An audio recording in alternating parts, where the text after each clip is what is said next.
कबीर का एक दोहा है, धीरे धीरे रे मना, धीरे धीरे रे मना, धीरे सब कुछ होए। माली सींचे 100 घड़ा, ऋतु आए फल होए। ए मन, जो तू सोच रहा है कि मुझे क्यों नहीं मिल रहा है, मेरा सपना क्यों नहीं पूरा हो रहा है, मैं जो चाह रहा हूं वो मुझे क्यों नहीं मिल रहा है, तेरे चाहने से नहीं मिल जाएगा।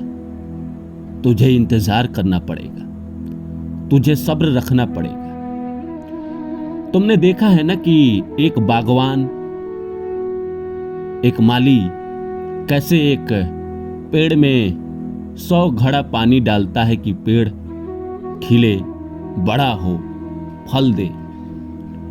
लेकिन फल तो तभी देता है ना जब ऋतु आता है, जब बारिश का मौसम आता है। तो तुम्हारा जब समय आएगा तो तुम्हें वो मिलेगा। मत सोच कि तेरा सपना क्यों नहीं पूरा होता। हिम्मत वाले का इरादा कभी अधूरा नहीं होता। जिस इंसान के कर्म अच्छे होते हैं उसके जीवन में कभी अंधेरा नहीं होता। बात दरअसल ये है कि हम सबको लगता है कि अच्छे आदमी को बहुत तकलीफ होता है, अच्छे आदमी को ईश्वर बहुत रुलाते हैं। पर ऐसा है क्या कि अच्छे इंसान को ईश्वर रुलाते हैं, या हर अच्छे इंसान को ईश्वर रुलाते ही रुलाते हैं? क्या वो गारंटी के साथ कह सकता है कि मैंने इस जन्म में, चाहे मैंने इसके पीछे के जन्म में पाप नहीं किए हैं? देखिए, शास्त्र में लिखा हुआ है कि इस जन्म के अगर आपके कर्म अच्छे हैं, बहुत अच्छे हैं, और पीछे के जन्म अगर आपके बुरे हैं, पीछे के जन्म में आपने बेईमानी की है, किसी के साथ गलत किया है, तो कष्ट तो आएगा आपके जीवन में। वो तो आना ही है, क्योंकि प्रारब्ध छोड़ता नहीं है, किसी को नहीं छोड़ता। और ये जो ग्रह नक्षत्र होते हैं, ये जो शनि राहु होते हैं, वो सबके लिए समान काम करते हैं। चाहे वो एक रिक्शा वाला हो, चाहे वो अंबानी हो, सबके लिए समान रूप से काम करता है। वो किसी का नहीं छोड़ता।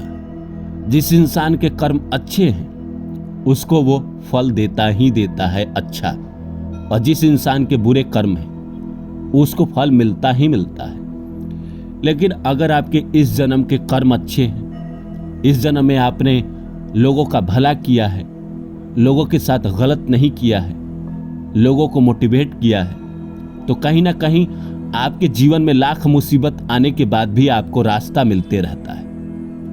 और मैं कहता हूं कि जो इंसान भी इस जन्म के कर्म अच्छे रखता है उसके जीवन में मुसीबत तो आती है, लेकिन उस मुसीबत से वो बाहर जरूर निकल जाता है। तो नमस्कार दोस्तों, मेरा नाम है रानू बाबू, और जैसा कि आप सभी जानते हैं कि मैं आपके लिए कहानी, कविता और मोटिवेशनल वीडियो लेकर आता हूं। इसी श्रृंखला में लेकर आया हूं, मत सोच कि तेरा सपना पूरा क्यों नहीं होता। हिम्मत वाले का कभी इरादा अधूरा नहीं रह जाता। जिस इंसान के कर्म अच्छे होते हैं उसके जीवन में कभी अंधेरा नहीं होता। तो आइए इस सब्जेक्ट को, इस विषय को शुरू करें। इससे पहले आप सभी से आग्रह है कि आप मेरे चैनल को सब्सक्राइब कर दें और जितना हो सके शेयर करें। दोस्तों, बनारस में एक जगह है जिसका नाम है मुक्ति धाम। एक घर है जहां पे लोग आते हैं अपने अंतिम समय में, जब उनको लगता है कि मुझे अब दुनिया छोड़ के जाना चाहिए, या मेरा अब समय आ गया है, मेरा अब 10 से 15 दिन या 5 दिन बचा हुआ है। तो लोगों की कोशिश होती है कि मैं बनारस जाऊं, उसी मुक्ति धाम में, और वहां मरूं, क्योंकि सुनने में आता है कि बनारस में जो इंसान मरता है वो सीधे स्वर्ग को प्राप्त होता है। बड़ी विडंबना है। ये भी बहुत विडंबना है कि इंसान सारी जिंदगी पाप करते रहे और बनारस आकर मुक्ति धाम में मर जाए तो वो मोक्ष को प्राप्त हो जाता है। कबीर ने इस पर यह किया था। कबीर ने पूरे जीवन भगवान का स्मरण किया, भगवान का नाम लिया, और ये कहानी को गलत सिद्ध करने के लिए वो ऐसे जगह पे चले गए जहां बदनाम है कि यहां मरने से इंसान नर्क जाता है। कबीर ने ही बात कहा कि अगर मैं जीवन भर ईश्वर का स्मरण करता रहा हूं, ईश्वर की पूजा करता रहा हूं, तो मैं उस जगह पे भी मरूंगा तो मुझे ईश्वर मोक्ष ही देंगे। अगर मैं पापी होता, बनारस में ही आके मर जाता, तो फिर क्या फायदा। एक विडंबना है, लोग ऐसे सोचते हैं। तो एक इंसान, यूपी का, कानपुर का एक इंसान अंतिम समय में उसी मुक्ति धाम में पहुंचा। मुक्ति धाम में पहुंचने के बाद उसने जीवन में बहुत पुण्य किए थे, बहुत किए थे पुण्य।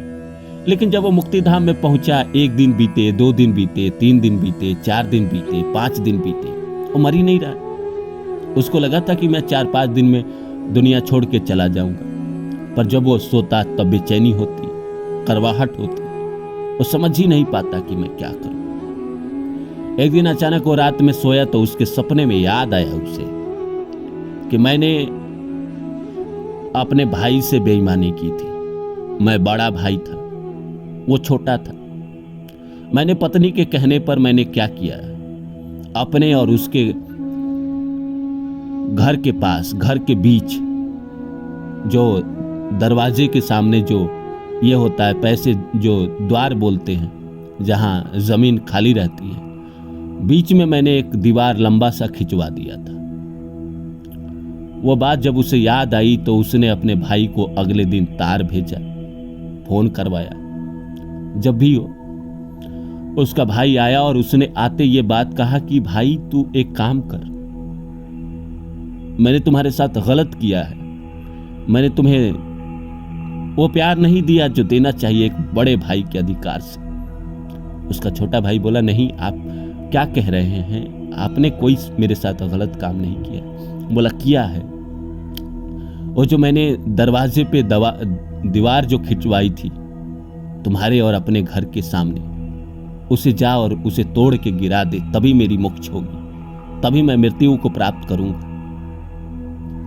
उसका छोटा भाई आया, उसने वो दरवाजा तोड़ा और अगले दिन उसकी मृत्यु हुई। जीवन में एक पाप उसे मरने नहीं दे रहा था। तो अगर कोई इंसान पाप करता है तो उसका फल तो उसको मिलता ही मिलता है, और अगर कोई इंसान पुण्य करता है तो उसका फल उसे मिलता ही मिलता है। पुण्य और पाप का जो फल है वो व्यर्थ नहीं जाता। अगर आपने किसी गरीब की 10 रुपए की मदद की है, वो भी कभी व्यर्थ नहीं जाएगा।